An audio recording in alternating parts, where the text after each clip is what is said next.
ఒక patient బాడీలోనికి virus ప్రవేశిస్తే డాక్టర్గా దాన్ని ఎలా చంపేస్తానో సమాజం మీదకి వచ్చే వైరస్ని కూడా ఒక పౌరుడిగా అలాగే చంపేస్తాను. పోలీసులు మేమున్నాంగా, యాక్షన్ తీసుకుంటాంగా. పోలీస్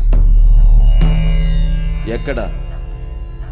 కల్తీ జరిగిందని నిలదీసిన రైతుని అదే కల్తీ మందు నోట్లో పోసి చంపేస్తే నో పోలీస్. కాంట్రాక్టర్లను చంపేసి టెండర్లు పిలిచిన లేడీ ఆఫీసర్ని తీసుకెళ్లి రేప్ చేస్తే నో పోలీస్. ఇదేంటి అని ఎదురు ప్రశ్నిస్తే దారుణంగా చంపేసినప్పుడు నో పోలీస్. కల్తీ పాలకు 60 మంది పసి ప్రాణాలు గాలిలో కలిసిపోతే అయ్యా ఇది పరిస్థితి అని మొరపెట్టుకున్న ఆ తల్లిదండ్రులను ఓదార్చడానికి నో పోలీస్. పోలీస్ స్టేషన్కి వెళ్లిన పాపానికి 300 మందిని మూర్ఖంగా చంపి బావిలో పాతేస్తే నో పోలీస్. అప్పుడు లేవని నోరు ఆఫ్టర్ ఆల్ ఒక క్రిమినల్ ని చంపితే లేస్తుందే. సార్, వాళ్ళు ఈ ఏరియాలో మీలాగే పెద్ద ఫ్యామిలీ, మీకు తెలియందా?